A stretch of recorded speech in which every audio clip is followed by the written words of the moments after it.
guys, how's it going? It's Al. I have another 2022 fantasy football video for you. Today we're going to talk about some buy low candidates at wide receiver. Players that I think their ADP is at a point where, aside from them getting injured, it should not go down. But if one thing happens or another, it could massively increase. So you're going to get players at a very big discount pre-free agency, pre-draft, before they go to a new team or before a new quarterback comes to their team. They're already priced in for something, for one reason or another. Some of them are priced where they're at because of disappointing seasons from last season, injuries from last season, underperformance, or their stats just don't line up with other players because of the quarterback situation. But if those things change and we bet on things that are going to happen down the road, we can potentially lock in massive value by drafting early. And I understand that people don't understand, why do you draft early? You draft early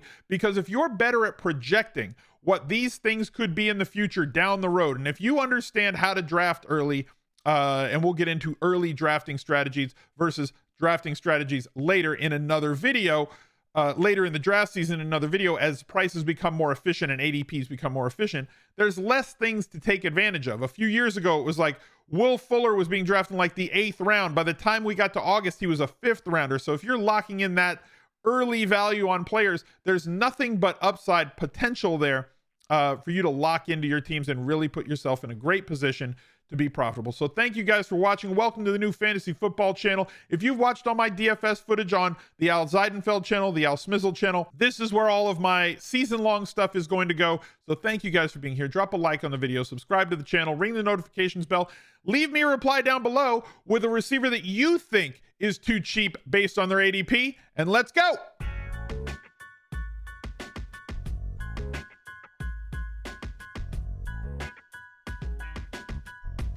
The ADPs that I'm using for this video come from UnderdogFantasy.com.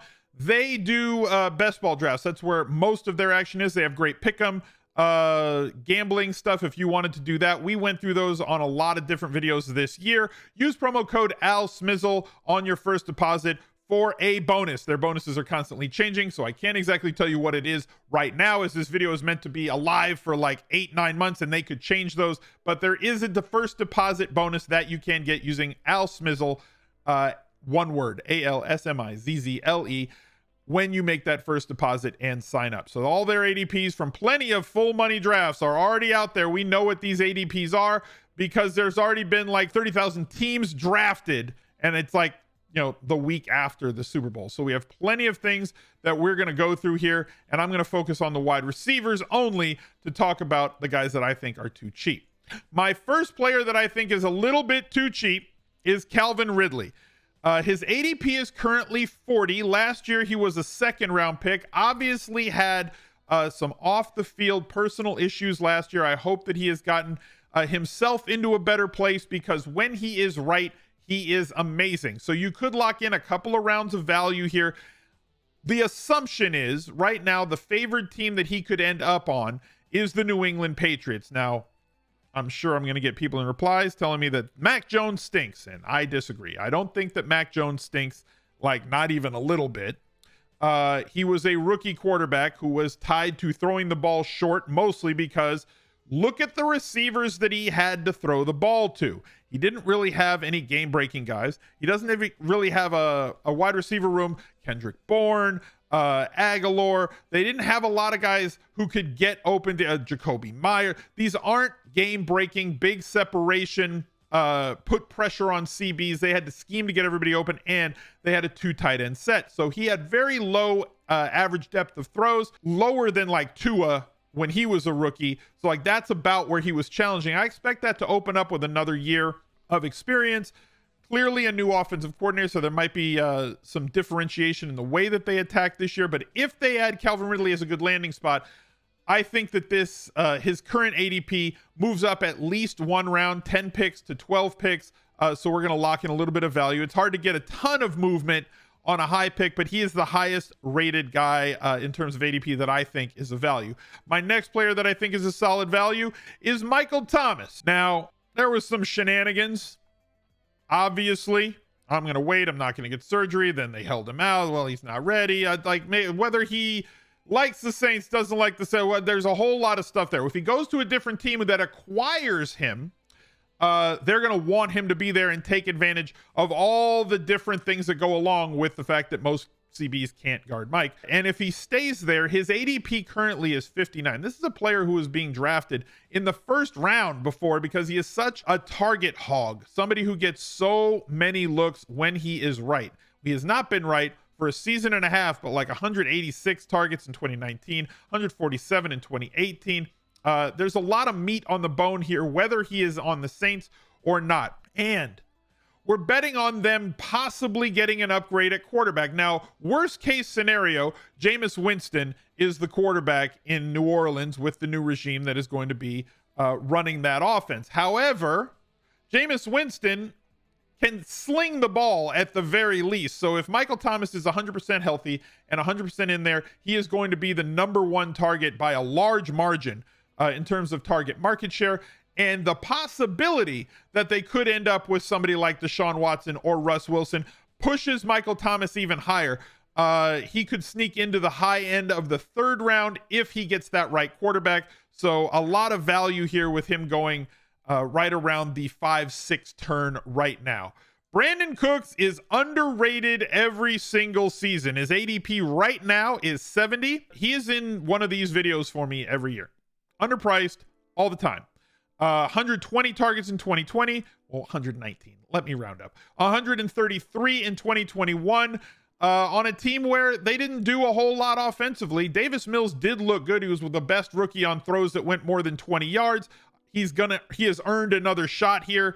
And Brandon Cooks continues to get a solid amount of looks, scores a good amount of touchdowns, does have big splash ability, and we're not having to draft him very high. He's going at the end of the 6th round, which is basically where he goes every year and outperforms the players that are being drafted around him. So kind of looking at who's going around him, right? You know, like the common thing, well, I'd rather have Keenan Allen or Deontay Johnson or Terry McLaurin. Well, yeah, of course you would. And they're going like 30 picks before him. So it's not exactly a very good comparison. Now, Gabriel Davis at 69.8.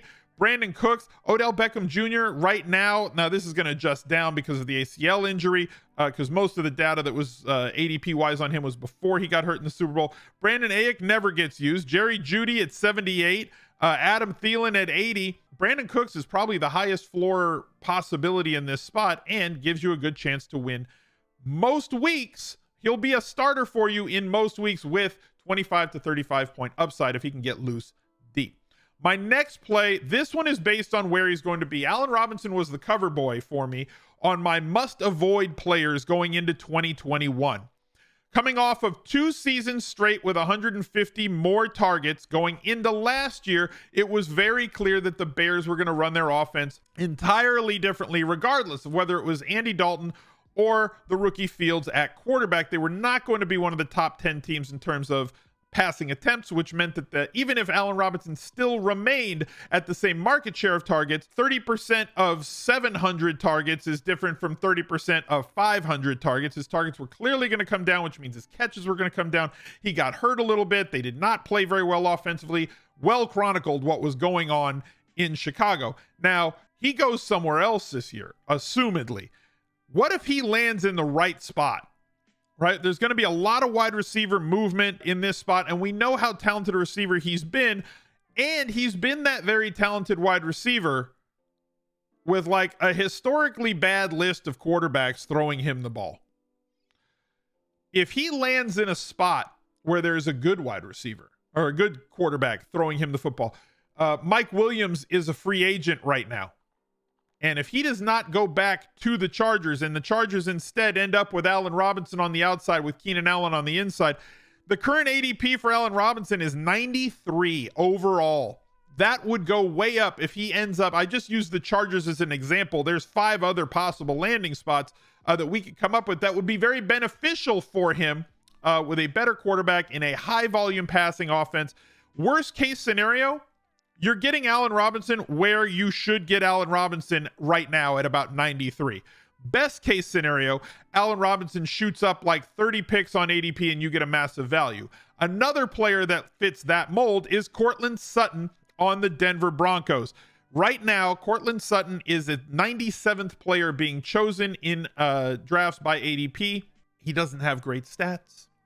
He looks really good when he plays, but like when Drew Lock or Teddy Two Gloves are the guys throwing you the ball, it looks a lot different than, let's say, if Aaron Rodgers is throwing you the football, or Russ Wilson is throwing you the football, or Deshaun Watson is throwing you the football. It seems apparent that Denver thinks that they have a backroom deal for Aaron Rodgers already, based on the rumors that came out in April or March of 2021. They thought that that was a done deal, did the Denver media and other people that have close ties to the team.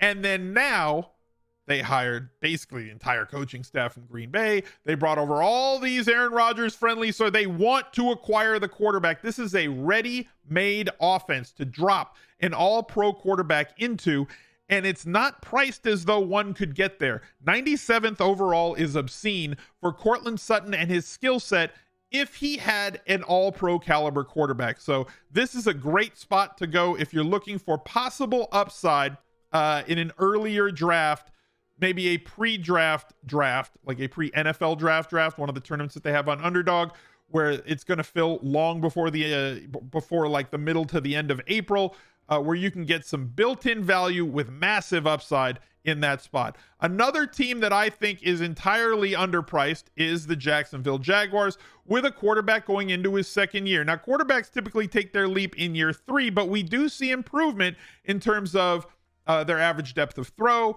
Their efficiency jumps up a little bit in year 2. Year 3, they tend to take that leap. DJ Chark coming back from an injury right in 2022. Hopefully he is right, as he is the most talented wide receiver that they have. But the entire set of wide receivers is underpriced on ADP. DJ Chark is at 123 overall. Let's say if you're just not a believer in Jacksonville, that's fine.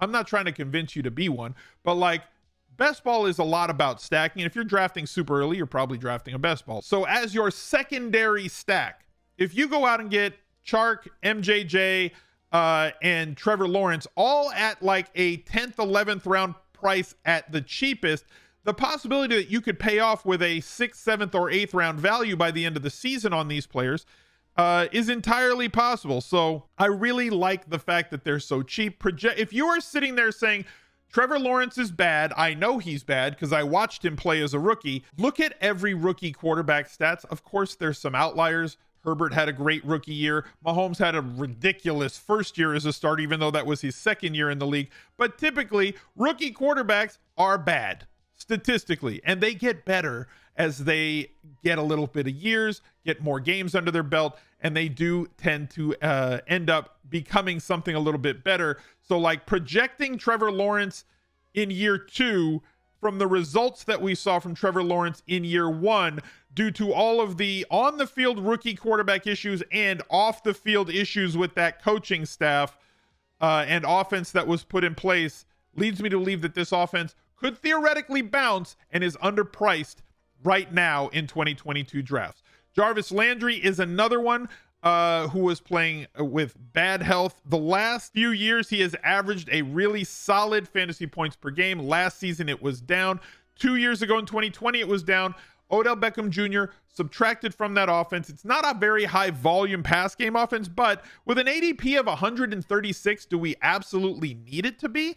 I don't think so. Jarvis Landry, the most talented receiver on Cleveland right now, should lead that team in terms of target market share, probably at about 25%.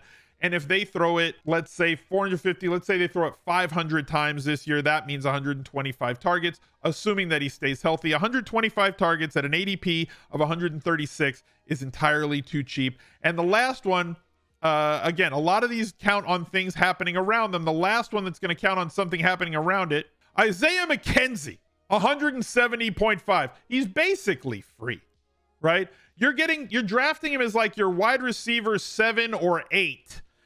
With the possibility that he is a starter in the 3 wide receiver set for Buffalo, with MVP candidate Josh Allen throwing him the football a ton. One of the highest volume pass game offenses that exists in the league. Very good possibility that Cole Beasley and Emmanuel Sanders are not there. which would open up a lot of snaps for Gabriel Davis, who we saw has an ADP of 90.